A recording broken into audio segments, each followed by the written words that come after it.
Ragazzi, eccoci arrivati, è il momento della verità, è il momento di scoprire quale di queste 7 belve è la più veloce qua sul circuito di Pergusa. Come abbiamo sempre fatto, ci siamo rivolti al nostro amico Alfio Tricomi, collaudatore Pirelli, è quello che sviluppa le gomme del mondiale Superbike, montato del Diablo Superbike SC1 davanti e dietro a queste 7 belve e adesso scopriamo qual è la più veloce. Usciranno nell'ordine che abbiamo sorteggiato, quindi Yamaha, poi dopo Suzuki, Kawasaki, Honda, Aprilia, Ducati e BMW. Le facciamo girare tutte quante, un giro di lancio, 3 giri lanciati, uno di rientro e alla fine andiamo a vedere chi è la più veloce.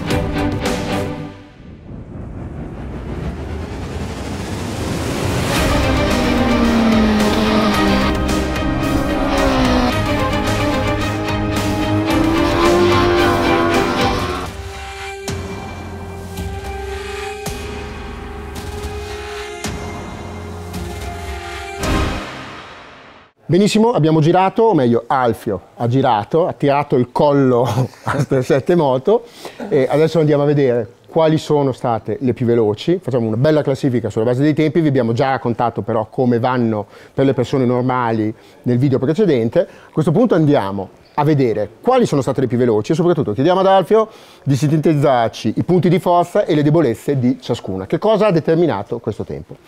Partiamo dalla Suzuki, che è stata la meno veloce, non voglio dire la più lenta perché comunque parliamo di mostruosità, con 1 minuto 45 e 46. Sì, la Suzuki a fronte di una guidabilità veramente buona e genuina ha pagato qualcosa in termini di performance per la stabilità di assetto. In pratica, spingendo molto forte, avevi la moto che non era molto precisa e che soffriva un po' proprio di stabilità sulle forti accelerazioni. Questo l'ha penalizzato molto sulla performance finale, ma comunque è stata una moto comunque abbastanza equilibrata. Benissimo. Di un pelo davanti, con 1,45 e 41, c'è la Honda Fireblade, che è andata benissimo perché si guida come tutte le Honda, quindi con una facilità, un'intuibilità che è genetica di Honda, ma con una performance che viene fortemente penalizzata da un freno anteriore che non va assolutamente in matching con l'ABS. Okay. L'ABS ha un intervento brusco e che non ti dà la possibilità di ripetere la frenata allo stesso modo nei vari giri e nelle varie staccate. Che questo è un difetto che avevamo già riscontrato sulla Honda, che non era emerso nel test con le gomme scolpite, ma una volta messe le slick e quindi aumentato il grip della copertura anteriore si va a sollecitare di più l'impianto frenante ed è venuto fuori subito. Ed è tornato fuori. Kawasaki 1,45 e 40. Sì, la Kawasaki ha un bel motore. La performance viene penalizzata dal fatto che sia molto lunga di rapportatura e che sia abbastanza fisica sugli scambi di traiettorie. Hai sempre una moto che non è facilmente gestibile e soprattutto questa rapportatura che non ti permette di schizzare fuori via dalle curve e che quindi paga sull'uptime. Ok, il miglior pregio della Kawasaki? Il pregio è che ha un'ottima stabilità sul posteriore.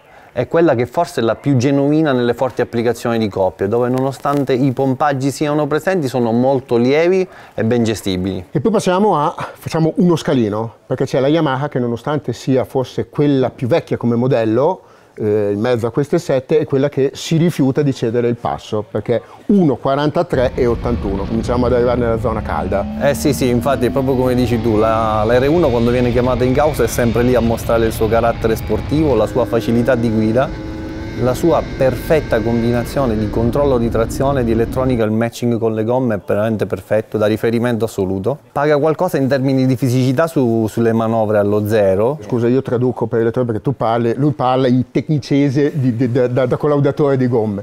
L'inserimento in curva, per i comuni mortali l'inserimento.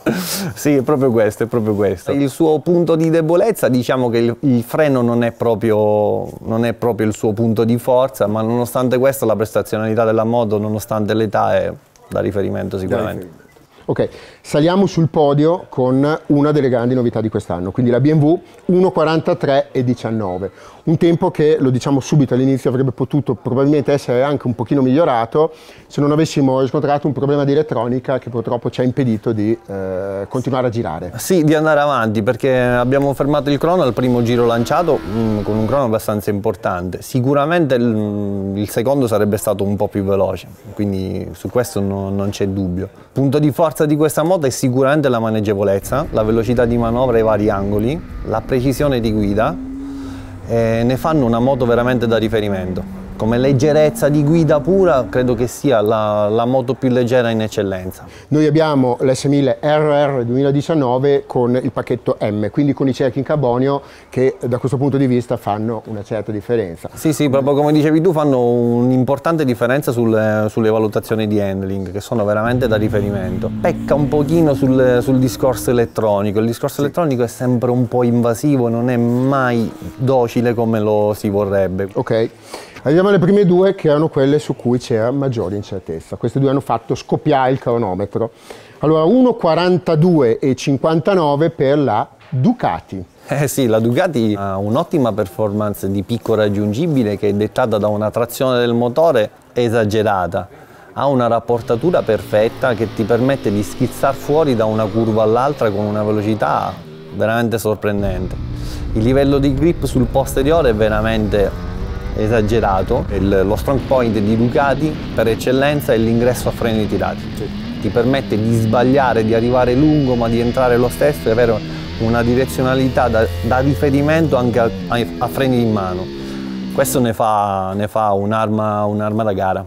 Quello che ti mette un po' in difficoltà sulla Ducati però è una certa fisicità nelle manovre, che la senti, perché andando forte senti che devi guidarla, devi domarla, e quindi questo va a scapito di una certa... Certo. E arriviamo alla vincitrice, che per deduzione ci sarete già arrivati, è l'Aprilia. La nuova Aprilia 1100, cresce di cilindrata e stacca un 1:42,03.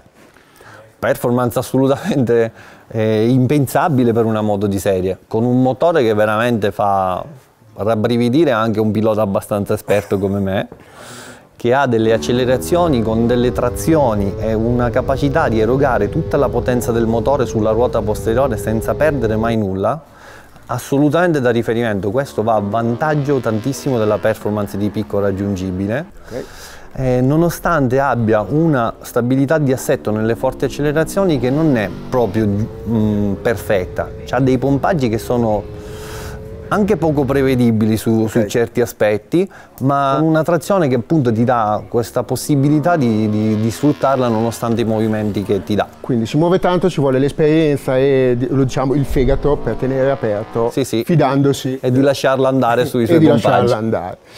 Ragazzi, allora intanto lo ripetiamo un'altra volta, perché a me piace sottolinearlo tutte le volte. Io non so quanti di voi abbiano il manico di Alfio, quindi sinceramente più che scegliere sulla base dei tempi, io mi limiterei probabilmente a fare delle considerazioni sulla base delle caratteristiche delle singole moto.